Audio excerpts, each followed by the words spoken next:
can I prepare my house for a home inspection?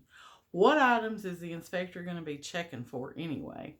Hi, I'm Amy Shrader, a realtor with RE/MAX Real Estate 10 here in Morristown, Tennessee. Today on the Shrader Show, we are going to talk about the top 8 issues found in home inspections.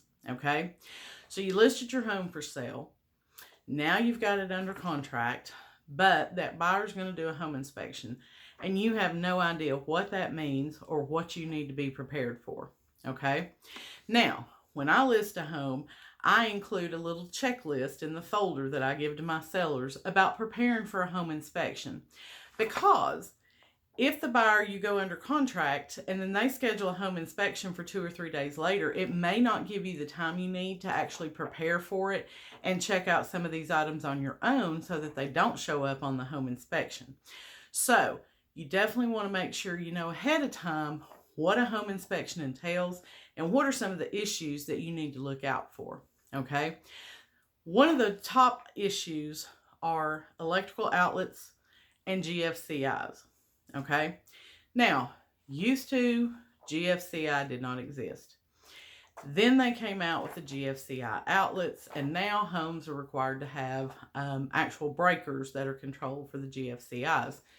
Now, our contracts here in Tennessee do state that a buyer cannot have you bring your house up to code just because of something found in the home inspection. Okay, so if your home was built according to code when the house was built, they can't force you to bring it up to today's standard and code. However, if a buyer is doing a rural development or an FHA or a VA loan, more than likely you're going to need to have GFCI outlets anywhere that you have a water source. Okay, so typically that's going to be in your kitchen. Any outlet you have that's near that kitchen sink needs to be a GFCI outlet. In your bathroom where you plug in your hair dryer or your curling iron, that will need to have a GFCI outlet as well. So if you already have those in your home, then test them. Make sure that GFCI is working the way it's supposed to. Okay, most of them will have a little test button on there. If you don't have GFCI and you're thinking, I don't want to have to rewire my house, you don't have to. Okay, you can go to Lowe's or Home Depot. You can buy GFCI outlets. If you're not comfortable doing that yourself, then you can get an electrician to come out and do it. Should be a minimal cost. Okay, I think those outlets at Lowe's and Home Depots run probably 10, 15 bucks each, so not a huge expense to you.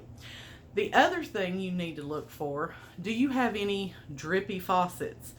A lot of times, you know, we get used to things in our house and it's like, yeah, I know I need to fix that, but it gets put on a honey-do list that never gets done. So check your kitchen faucet, check your bathroom faucets, the showers, whatever. Do you have a leak? Do you have a drip? If you do, work on getting that fixed. A lot of times you may just need to buy a new faucet or a new shower head or something like that, because it's just not easy to get some of those drips to stop without paying a plumber. So sometimes just swapping it out will be an easier fix. Also, you know, look in your basement. Do you have evidence of a moisture intrusion? Does your garage door not shut all the way so rain blows in there? Do you have signs of effervescence or mold or mildew somewhere in the house? If you do, you need to address those. Okay, and I'm going to tell you, don't try to take the cheap way out and just paint over it, because if it's an ongoing issue, it's going to come through that new paint and your buyer's still going to know about it. So handle it the proper way. Get someone like Mold Talks or Serve Pro to come in there and look at it, and they'll tell you what you need to do to solve that water intrusion problem.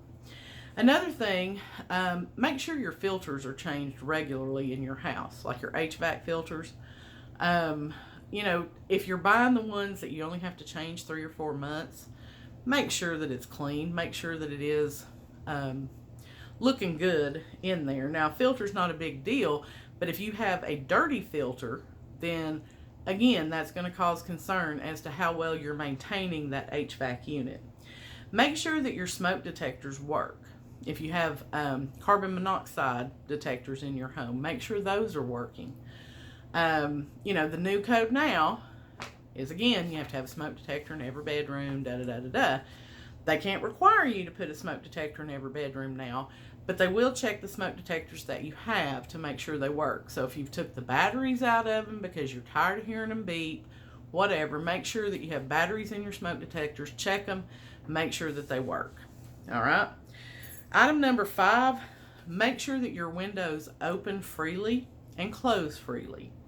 All right, if windows have been painted shut, nailed shut, whatever the case may be, that's going to be indicated on a home inspection report.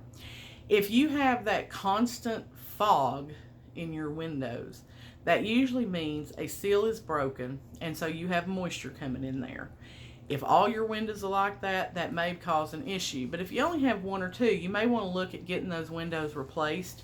But it will show up on a home inspection. Item number 6, any visual signs of pests will be investigated for signs of infestation. So treatment and repair may be required.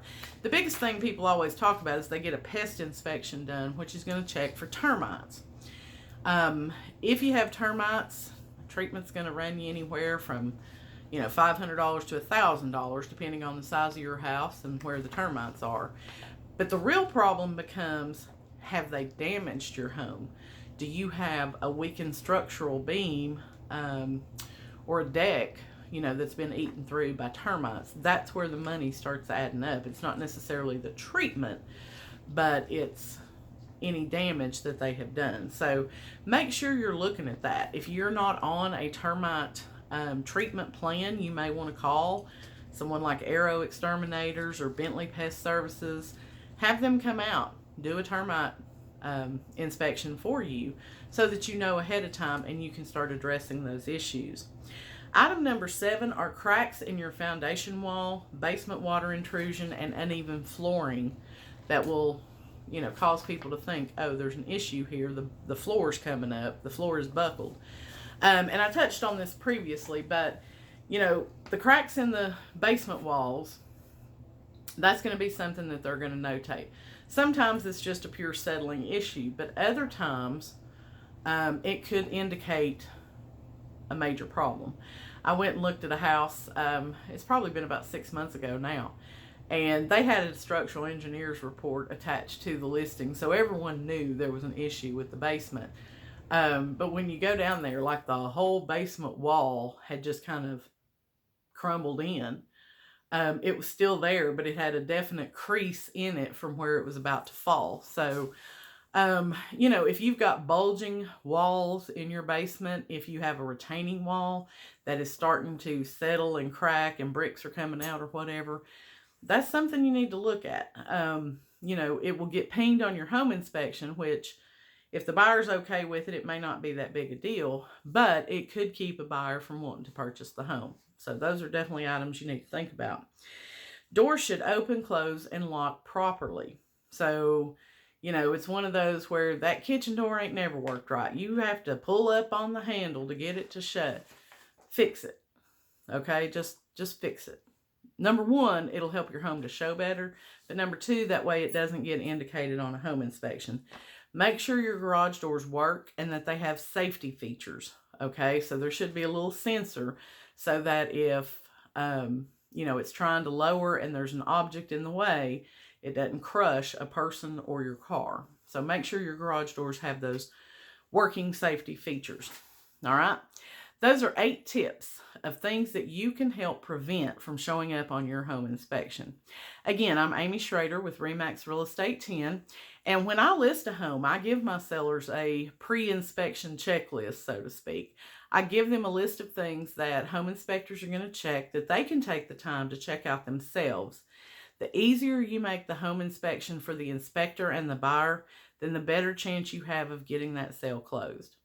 I would love to work with you to get your home listed. So if you're thinking about selling in 2020 and you want a proactive realtor who's going to help you get it sold fast and for top dollar, please reach out to me, 423-748-8811, or leave me a comment below and I'll get in touch with you.